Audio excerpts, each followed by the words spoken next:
वंदे मातरम। पिछले क्लासेस में हम लोगों ने विलियन के बारे में पढ़ा था, सॉल्यूशन के बारे में पढ़ा था कि मोलरिटी क्या है, मोल फ्रैक्शन क्या है, मोलरिटी क्या है, मास परसेंटेज क्या है, वॉल्यूम परसेंटेज क्या है। ये सब समझने के बाद उसके अगले दिन कुछ एक न्यूमेरिकल भी हम लोगों ने किया था। अब जो है आज क्या करना है, तो आज हम लोगों को देखना है सॉल्युबिलिटी। सॉल्युबिलिटी का मतलब होता है विलेयता या घुलनशीलता, ठीक है। अब ये विलेयता क्या है, ये जो वर्ड सॉल्युबिलिटी है यानी कि ये जो वर्ड विलेयता है, घुलनशीलता है, ये क्या है? तो किसी दिए हुए अमाउंट, किसी दिए हुए मात्रा, किसका? विलायक का, उसमें विलेय का कितना मैक्सिमम, कितना ज्यादा से ज्यादा घुल सकता है, उसको हम क्या कहते हैं? उस विलायक में उस मात्रा पर उस दिए गए स्थिति यानी तापमान, दबाव पर उसकी विलेयता, ठीक है। The maximum amount which can be dissolve in a solvent at a given temperature and pressure is known as its solubility, ठीक है। मतलब यदि एक एग्जांपल लेते हैं कि कोई एक कंपाउंड मेरे पास X है जो कि 100 ग्राम या 100 ml वाटर में डिजॉल्व होता है, इसका मान लेते हैं m ग्राम। तो 100 ग्राम में कितना? m ग्राम, है ना। तो अब हम ऐसा लिख सकते हैं कि नहीं कि 100 ग्राम में कंपाउंड X यानी कि यौगिक X का m ग्राम ही घुल सकेगा मैक्सिमम, तो उसकी विलेयता क्या हो गई? m हो गई, है कि नहीं। अब विलेयता जब हम लोग समझ गए कि ये जो है मैक्सिमम अमाउंट ऑफ सॉल्यूट है which can be dissolved in any solvent or the given solvent at a given condition, not only the temperature, pressure, given condition, in short, दिए हुए स्थितियों में किसी विलायक में विलेय की घुलने वाली महत्तम मात्रा को क्या कहते हैं? उसकी विलेयता या घुलनशीलता कहते हैं, ठीक है। अब अगली बात है कि solubility of solid in liquid, यानी कि ठोस की द्रव में विलेयता। ठोस की द्रव में विलेयता हम लोग डेली देखते हैं, डेली उसका यूज करते हैं, उसको प्रयोग में लाते हैं। कैसे भैया? शरबत बना करके किसी को दे दिए, तो पानी तो था लिक्विड और चीनी क्या था? सॉलिड था। पानी तो था लिक्विड, नमक क्या था? सॉलिड था। डेट मीन्स कि हम लोग ये चीज डेली अपने लाइफ में देखते हैं। पर अब ये हमको अभी पढ़ना क्या है इसमें कि आखिरकार वो होता कैसे है, उसमें कौन कौन सा स्थिति मतलब कि दिखता है हम लोगों को और क्या क्या चीज पॉसिबल है वहां पर, है ना।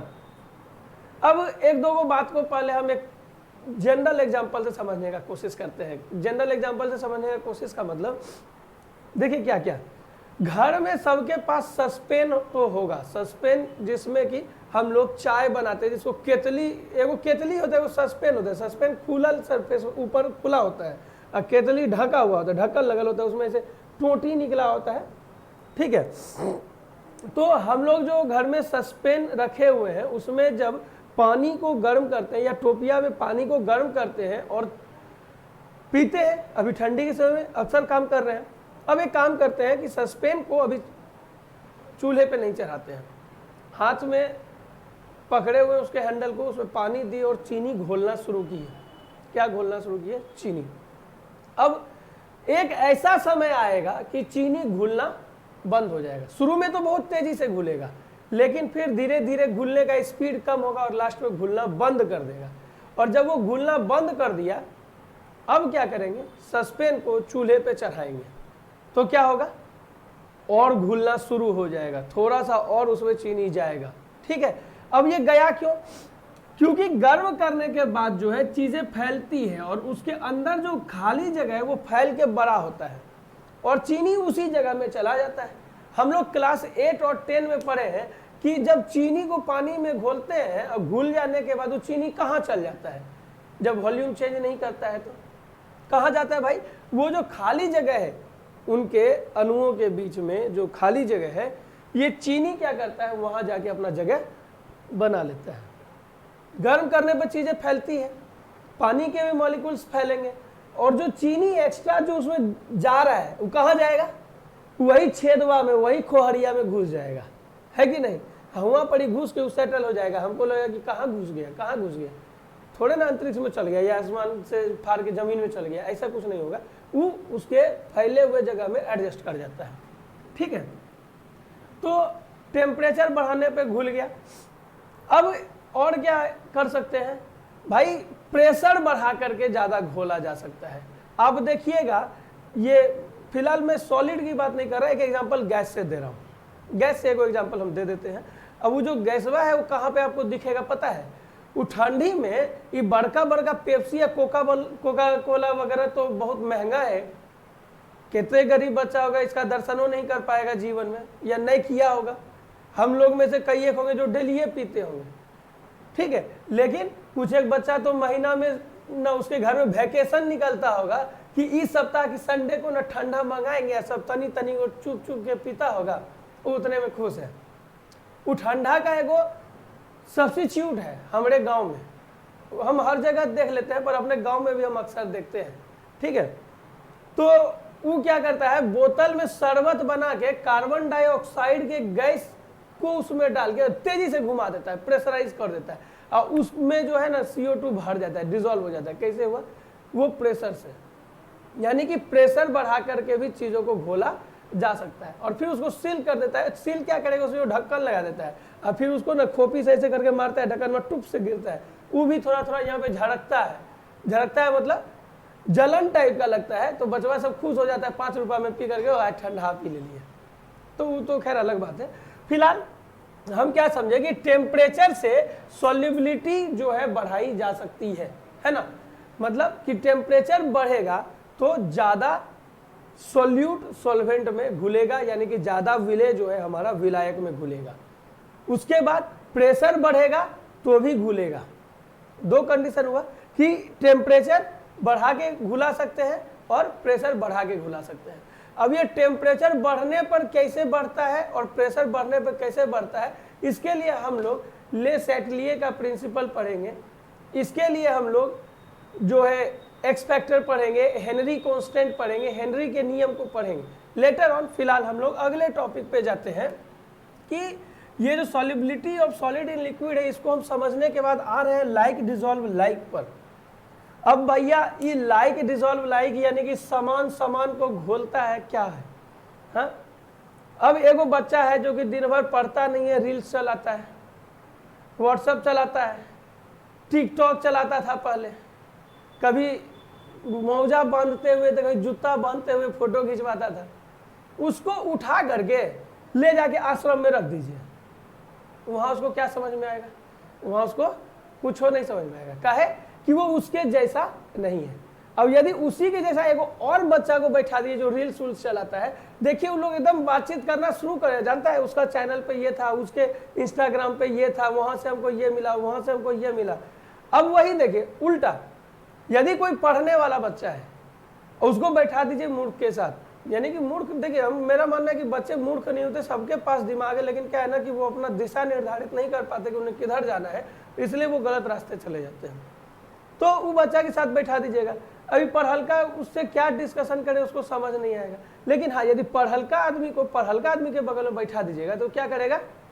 आपस में डिस्कशन शुरू कर देता है, ठीक है। अक्सर आप देखिएगा कि क्लास में जो है, ऐसे बोलना नहीं चाहिए, क्लास में जो है जो बच्चे कम पढ़ाई पर ध्यान देते सब पीछे बैठते हैं। भले बैक बेंचर नाम से, चूंकि अब्दुल कलाम साहब ने हमारे बोल दिया कि वो बैक बेंचर्स जो होते हैं वहाँ से टॉप ब्रेन्स निकलते हैं, मतलब उनका अनुभव होगा, उन्होंने अपने अनुभव के आधार पर बताया। पर मेरा जो अनुभव कहता है, पीछे जितने बैठते वो पढ़ने वाले नहीं बैठते, ठीक है, वो पढ़ने वाले होते ही नहीं है। वो पीछे बैठ के कभी कुछ कभी कुछ कभी कुछ कभी कुछ करेंगे, और आगे वाला जितना बैठता है ना, सब एक दूसरे से डिस्कशन करके पढ़ते हमको नजर आता है। हम बहुत बार कोशिश किए कि अगला को उठा के पीछे फेंक देते हैं अपने क्लास में जब क्लास चल रही थी, अब पिछला को उठा के आगे ले आते हैं कि वो आगे बैठ के कुछ तो सीखेगा, चूंकि आगे बेंच में कुछ सीखता होगा। कोई उपाय नहीं है, कोई इफेक्ट नहीं है, जैसा था वैसा रह गया। अब लास्ट में फिर उठा के वो पीछे करना पड़ गया, ठीक है। तो लाइक डिसॉल्व लाइक का मतलब कि समान समान को घोलता है। हिंदी से स्पष्ट हो जाता है कि यदि कोई चीज को हमको घोलना है तो हमको उसी के जैसा विलायक चाहिए। मतलब कि यदि हम आयनिक कंपाउंड या आयनिक सॉल्ट को हमको घोलना है तो इसके लिए हमको, यानी आयनिक मतलब पोलर, तो हमको इसके लिए क्या, आयनिक यानी कि पोलर ही सॉल्वेंट चाहिए। जैसे कि NaCl टूट जाता है Na+Cl- में। अब इसको जो हमको घोलना है तो ये पानी में ही घुलेगा। क्यों भैया? क्योंकि पानी H+OH- देता है, यानी कि वो भी टूट के प्लस माइनस फॉर्म करता है, ये भी टूट के प्लस माइनस फॉर्म करता है। लेकिन यदि हम किसी ऑर्गेनिक कंपाउंड को पानी में घोले तो वो नहीं घुलता है। ये तेल में घुल जाता है, ये बेंजीन में घुल जाता है, ये कार्बन टेट्राक्लोराइड में घुल जाता है, लेकिन पानी में नहीं घुलता है। क्यों? वो नॉन पोलर है और पानी पोलर है। तो नॉन पोलर में कौन घुलेगा? नॉन पोलर घुलेगा। पोलर में कौन घुलेगा? पोलर घुलेगा। तो यही सिद्धांत हमारा क्या कहलाता है? Like dissolve like. अभी तो खैर फैशन चल गया है, कुछ जीवों को हम लोग पालते हैं अपने घर में, लेकिन एक सेकेंड के लिए आप सोचिए कि आपको आपके समाज से उठा करके जंगल में छोड़ देंगे तो आप वहां पे सरवाइव कैसे करिएगा? काफी ज्यादा परेशानी होगी कि नहीं होगी? होगी ना। काहे कि वहां पे जो जीव जंतु है उसका भाषा आपको समझे में नहीं आएगा, आप उससे क्या बात करिएगा, है कि नहीं? यही समस्याएं होती है। और वहां पे क्या काम होता है? आकर्षण नहीं हो पाता है। क्या नहीं हो पाता है? आकर्षण। आकर्षण का इंग्लिश इंट्रैक्शन, वो अट्रैक्शन वाला नहीं, यहाँ पे इंट्रैक्शन, प्रतिकर्षण जो आप उसको कह दीजिए। तो वो आपस में जो ये आयनिक कंपाउंड है तो ये आयनिक के साथ ही जुड़ सकता है, उसको तोड़ करके फिर आपस में जुड़ेगा, फिर टूटेगा और उससे क्या होगा? घुलना शुरू हो जाएगा। क्या हो जाएगा? घुलना शुरू हो जाएगा। सॉल्वेंट में सॉल्यूट। कैसे सॉल्वेंट में? अपने जैसे सॉल्वेंट में। कैसे सॉल्वेंट में? अपने जैसे। यदि आयनिक सॉल्यूट है तो वो आयनिक सॉल्वेंट में घुलेगा, यदि कोवैलेंट सॉल्यूट है तो वो कोवैलेंट सॉल्वेंट में घुलेगा। ठीक है, अब अगले चीज को जरा सा देखते हैं। डिसॉल्यूशन, विलीनीकरण। विलीनीकरण क्या है? एगो सिंपल सा ठेठ देहाती भाषा में घुलने के क्रिया को घुलनीकरण या विलीनीकरण कहते हैं। मतलब कि जब हम सॉल्यूट को सॉल्वेंट में डालते हैं तो क्या होता है कि सॉल्यूट के पार्टिकल्स टूटने शुरू हो जाते हैं, उसके जो मॉलिक्यूल्स हैं वो टूटने शुरू हो जाते हैं। ठीक है, और टूट करके वो क्या करते हैं? सॉल्वेंट के साथ रिएक्ट करते हैं या सॉल्वेंट के अराउंड उसको घेर लेते हैं।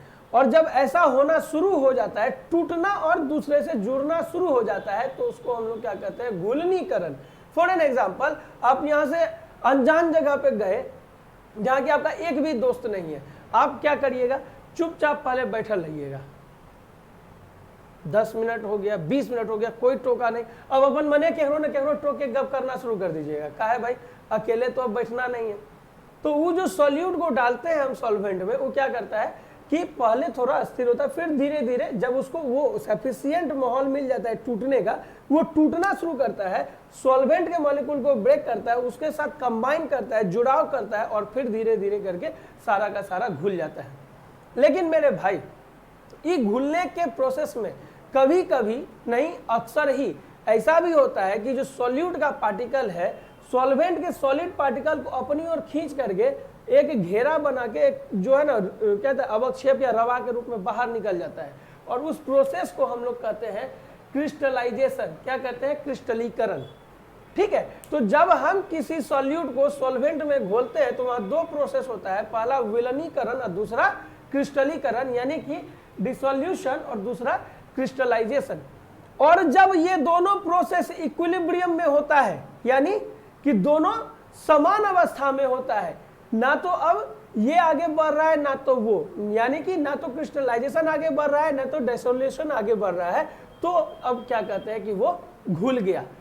ठीक है, और ये संतुलित अवस्था होती है। कैसी अवस्था होती है?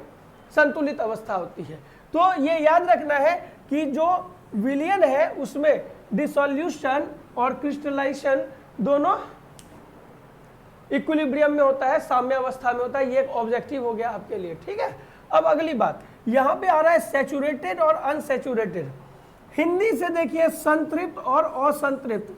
सन को हटा दीजिए और केवल तृप्त की बात करते हैं। तृप्त मतलब होता है संतुष्ट।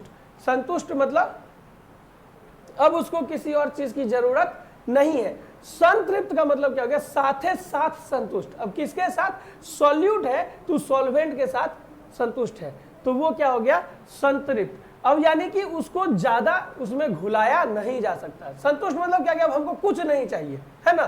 संतृप्त विलयन का मतलब कि अब उसमें सॉल्यूट को घोला नहीं जा सकता है, किसी भी स्थिति में घोला नहीं जा सकता है, तो उसको हम लोग क्या कहते हैं, संतृप्त विलयन कहते हैं, ठीक है। तो the solution in which maximum amount of solute has been dissolved is known as saturated solution। यानी कि वह विलयन जिसमें कि विलायक में विलय की महत्तम मात्रा घोली गई हो या घुली हुई हो को संतृप्त विलयन कहते हैं। या शॉर्ट में वह विलयन जिसमें कि महत्तम मात्रा जो है विलय की घुली हुई हो, घुल्य की घुली हुई हो, सॉल्यूट की घुली हुई हो, उसको क्या कहेंगे हम लोग, संतृप्त विलयन कहेंगे। अगला है हमारा असंतृप्त। तो जान ही रहे हैं कि तृप्त मतलब संतुष्ट, तो अतृप्त मतलब असंतुष्ट, यानी कि उसको और चाहिए, और दो, ठीक है। यानी कि जब हम और भी अमाउंट ऑफ सॉल्यूट को घुला सकते हैं, किसमें, दिए हुए पर्टिकुलर सॉल्वेंट में, यद्यपि वहां पहले से घुला हुआ है, तो उसको हम लोग कहते हैं असंतृप्त सॉल्यूशन, ठीक है। क्लियर है। तो संतृप्त और असंतृप्त हम लोग समझ गए होंगे। अब बात है, एगो जो चीज है वो आपके थोड़ा सिलेबस में नहीं है, और चूंकि हम लोग अभी शुरुआत ही की है, और शायद हमको ऐसा लगता है कि 9th-10th में तो खैर भगवान के दया से ही पढ़े होंगे, तो उसके ऊपर जरा सा एगो फोकस देना चाहेंगे। यदि हमको अब एक संतृप्त विलयन बनाना है, तो हम संतृप्त विलयन कैसे बनाएंगे। देखिए भैया, संतृप्त विलयन बनाने के लिए कोई भारी भरकम काम नहीं करना है, बहुत छोटा सा प्रोसेस करना है। एक ग्लास लेना है, पहले जो है ना हम चीनी और पानी का संतृप्त विलयन बनाते हैं, ठीक है। एक ग्लास लेते हैं और एक ग्लास लेके उसमें चीनी घोलना शुरू करते हैं। बड़ा देखिए, फिजिक्स में क्या है ना कि तुरंत से रिजल्ट मिलता है, केमिस्ट्री जस्ट टेक टाइम, क्योंकि इसके रिएक्शन होने में समय लगता है। अब biology take a lot of time, biology में और भी ज्यादा समय लगता है। फॉर एन एग्जाम्पल, यदि एक बेबी आ रहा है तो उसके लिए 9 मंथ का प्रोसेस होने के बाद ही वो आ रहा है ना। अब इंस्टेंट डिलीवरी थोड़े ना है कि वाईफाई से डाउनलोड होगा, ठीक है। एक जो समय है, एक जो अवधि है, उसके बाद ही वो काम होता है। वही केमिस्ट्री और बायोलॉजी पेशेंस वाले आदमी पढ़ते हैं। फिजिक्स में क्या है ना कि इंस्टेंट रिजल्ट फेंकते चला जाता है, इसका ये, इसका ये, इसका ये, लाइट रिफ्लेक्ट करा लेते हैं, इसके लिए 2 घंटा थोड़ा लगेगा यहाँ से रिफ्लेक्ट होने में, लेकिन उसमें थोड़ा टाइम लगता है। तो अब क्या है, पेशेंसली एक गिलास में चीनी दे करके हम लोग घोलना शुरू करते हैं। और जो ये चीनी घोलते हैं तो क्या होता है, शुरू में तेजी से घुलेगा और फिर धीरे धीरे धीरे धीरे कर बहुत स्लो हो जाएगा। आपको लगेगा कि अब तो इसमें घुलेगा नहीं, लेकिन उस समय भी 1-2 कण घुल जाएगा। जब आपका घुल गया, पूरी तरह घुलना बंद हो गया, अब आप क्या करोगे, उसको गर्म करोगे। क्या करना है, गर्म करना है। और गर्म करने के बाद क्या होगा, उसमें और चीनी घुलेगा, तो और चीनी घोल दिए। गर्म होने पे ज्यादा घुलता है, तो अभी हम थोड़ी देर पहले बताए कि सॉल्युबिलिटी बढ़ती है टेम्परेचर बढ़ने पे या प्रेशर बढ़ने पे, ठीक है। तो अब क्या है कि घुल गया। अब घुलने के बाद गर्मी में वो घुला, अब उस घुले हुए विलयन को थोड़ा हम ठंडा करेंगे। क्या करेंगे, ठंडा करेंगे, नॉर्मल टेम्परेचर पे लाएंगे। तो जो अतिरिक्त घुला हुआ है, उस दरवाजा फैल गया था तो हिल गया था, दरवाजा सिकुड़ के अपन नेचुरल साइज में आ गया, तब क्या करेगा, जाओ बाहर जाओ, वो बाहर निकल जाता है। तो उसका कुछ रवा यानी कि क्रिस्टल उसके पेंदी में बैठ जाता है। अब उसको फिल्टर पेपर के थ्रू जो है आप फिल्टर करके निकाल लीजिए। तो जो अब आपके पास सॉल्यूशन बचा वो क्या है, सैचुरेटेड सॉल्यूशन है, ठीक है। तो सैचुरेटेड सॉल्यूशन बनाने का ये एक प्रोसेस है। अनसैचुरेटेड बनाने का ढेर सारा प्रोसेस है। 1 किलो पानी लेके उसमें 1 ग्राम नमक दे दीजिए, उसका भी ढेरी घुलते रहेगा, तो अनसैचुरेटेड सॉल्यूशन है, ठीक है। कई एक बच्चे पूछते हैं कि भाई अनसैचुरेटेड का नहीं बताते, खाली सैचुरेटेड का बताते हैं। तो असंतृप्त तो सब चीजें हैं, हम भी असंतृप्त हैं। कैसे, हमको भी सीखने का अलग रहता है, तो नॉलेज थोड़े ना पूरा भर के एकदम ठूस ठास के दे दिया है। नॉलेज तो गेन होता ही ना रहेगा, है कि नहीं। चलिए, तो हमको उम्मीद है कि आप लोग यहाँ तक समझ गए। अभी हम लोग द्रव में ठोस की विलेयता पढ़ रहे थे और उसमें एक एग्जाम्पल दिए थे कि छोटा सा गरीब सा जो बच्चा है जो डेली स्प्राइट नहीं पी पाता है, कोका कोला लिम्का नहीं पी पाता है, वो क्या करता है, हमारे गांव में आकर के शंकर भैया का छोटका सा शरबत पीता है जिसमें कि कार्बन डाइऑक्साइड घोले हुए रहते हैं। तो इसका मतलब क्या हुआ कि कार्बन डाइऑक्साइड जो है घुल रहा है किस में, किसी लिक्विड में। कार्बन डाइऑक्साइड है क्या, गैस। तो कार्बन डाइऑक्साइड चूंकि गैस है और वो लिक्विड में घुल रहा है और हम पढ़ रहे थे कि विलेयता किसकी, ठोस की द्रव में। तो अब तो कॉन्सेप्ट बदलने की जरूरत है, गैस की द्रव में, वो तो पढ़ ही लिए, अब क्या पढ़ना है, गैस की द्रव में। तो हम लोग अगला क्या करने जा रहे हैं, solubility of gas in liquid. भाई ये थोड़ा सा उल्टा होता है, थोड़ा सा उल्टा होता है। कैसे उल्टा होता है कि जब बड़ा जगह होता है तो वो नमक, वो चीनी उसमें इन करता है और सॉल्युबिलिटी मतलब कि उसमें जो घुला हुआ मात्रा है उसको बढ़ा देता है। लेकिन जब हम गर्म करेंगे तो क्या होगा, एस्केप कर जाएगा, उड़ जाएगा। इसलिए गर्मी के दिन में सांस लेने में थोड़ा थोड़ा तकलीफ होता है। अभी बड़ा मस्त फर्राटा से सांस आता होगा, लेकिन गर्मी में ना थोड़ा सा लगता है कि सांस कम पड़ गया, या कहीं पे कुछ गर्मी हो जैसे कि आग ताप रहे हो तो वहां पे आपको सांस लेने में थोड़ा प्रॉब्लम होता है, क्योंकि वहां का गर्म हवा हल्का होकर ऊपर चला जाता है तो सांस लेने में तकलीफ होता है। ठीक है, अक्सर सुनते होंगे टेम्परेचर बढ़ने की वजह से समंदर में जो है या फिर कोई तालाब में कुछ मछलियां मर रही हैं। समंदर की बात को हटाओ, वो मैं देखा नहीं, तालाब में मैंने देखा है, मैं उसकी बात करूंगा, वो सुना हुआ बात है। सुने हुए बात का कभी भी प्रचार इधर से उधर नहीं करें, अन्यथा भगदड़ मच सकती है। तो तालाब में मैंने देखा गर्मी में मछलियां मर रही हैं। क्यों, गर्मी जब बढ़ा, पानी का टेम्परेचर बढ़ा, पानी का टेम्परेचर बढ़ा तो क्या हुआ, उससे ऑक्सीजन गैस एस्केप कर गया, वो बाहर निकल गया, एटमॉस्फेयर में चला गया। और मछली तो पानी में घुले हुए ऑक्सीजन को ही सांस में लेती है और ऑक्सीजन तो निकल गया, इसलिए वो मरने लगती है। ठीक है, तो मतलब क्या हुआ कि जब टेम्परेचर बढ़ेगा तो गैस का जो सॉल्युबिलिटी है वो लिक्विड में वो कम होगा। वो कैसे बढ़ेगा, वो प्रेशर बढ़ाने से बढ़ेगा। कैसे बढ़ेगा, प्रेशर बढ़ाने से बढ़ेगा। अब अगली बात है, हम लोगों को जो अगला पढ़ना है वो ले चैटलियर्स प्रिंसिपल और हेनरी का लॉ पढ़ना है। ले चैटलियर प्रिंसिपल, हिंदी में ले चैटलियर सिद्धांत लिखा जाता है। ठीक है, ये जो सिद्धांत है ये किसके लिए पता है, ये है द्रव में ठोस की विलेयता को लेकर के, कि जैसे जैसे तापमान बढ़ेगा वैसे वैसे उसमें घुलने की जो क्षमता है या उसमें जो घुलने की मात्रा है वो बढ़ते जाएगी। ठीक है, ये कह रहे हैं कि यदि डेल्टा सोल एच जो है ये 0 से बड़ा है तो जो घुलने की क्रिया होगी वो कैसी होगी, उष्मा शोषी। उष्मा शोषी मतलब एंडोथर्मिक, और शोषी का मतलब आप समझ सकते हैं कि ये शोषण से जुड़ा हुआ शब्द है, यानी कि उसमें बाहर से टेम्परेचर लिया जाएगा। अब ये कह रहे हैं delta sol H less than 0, तो यहाँ उष्मा क्षेपी, क्षेपी का मतलब होता है उत्सर्जन, बाहर छोड़ देना। ठीक है, यानी कि जब इस तरह का होगा तो वो क्या होगा, उष्मा छोड़ देगा, है कि नहीं, उष्मा छोड़ेगा, यानी कि वो जब घुलेगा तो छूने के बाद थोड़ा टेम्परेचर में बाहर से चेंजेस हमको नजर आएगा। ठीक है, और बाकी जो पहला वाला था उसको घोलने में टेम्परेचर देना होगा। ठीक ना, तो ये था हमारा ले चैटलियर का प्रिंसिपल। और इसमें जो इन्होंने कहा है कि जैसे जैसे टेम्परेचर बढ़ता है, टेम्परेचर में जो बढ़ाव मतलब कि हम वृद्धि करते हैं, उस कारण से क्या होता है कि द्रव में ठोस की जो घुलनशीलता है वो क्या होती है, बढ़ती है। ठीक है, दूसरा सिद्धांत जो है आज का हमारा वो है हेनरी का नियम। अब हेनरी का नियम क्या कह रहा है, तो ये जो हेनरी का नियम है ये लिक्विड में गैस के डिसोल्यूशन यानी कि घुलने के प्रक्रिया से जुड़ा हुआ है। इनका कहना है कि ये जब गैस लिक्विड में घुलता है तो क्या होता है कि उसका जो पार्शियल प्रेशर होता है वो उसके x यानी कि मोल फ्रैक्शन के समानुपाती होता है। और जब इस प्रोपोर्शनलिटी को हम हटाते हैं तो यहाँ पर हम एक KH लिखते हैं, जहाँ की KH जो है हमारा क्या है, हेनरी कांस्टेंट यानी कि हेनरी नियतांक है। तो हेनरी का सिद्धांत किसको लेकर के है, हेनरी का सिद्धांत लिक्विड में गैस के डिसोल्यूशन को लेके है। ले सेटलियर प्रिंसिपल किसके लिए है? तो लिक्विड में सॉलिड के डिसोल्यूशन को लेकर के है, घुलनशीलता को लेकर के है। ऑब्जेक्टिव यदि आ गया बिहार बोर्ड में, सीबीएसई में, हम क्या कहें, हम प्योर एनसीईआरटी पढ़ा रहे हैं, जितना है हम उसको एकदम आपको अंदर तक दिमाग में डालने का कोशिश करेंगे। अभी आईआईटी फलांदिस नहीं करना है हम लोगों को, सिंपल, समझ रहे हैं, सिंपल वे में चलना है, झूठ का बड़ा बड़ा लेके नहीं चलने का है, ठीक है। तो एनसीईआरटी को समझना है, बोर्ड में सही करना है।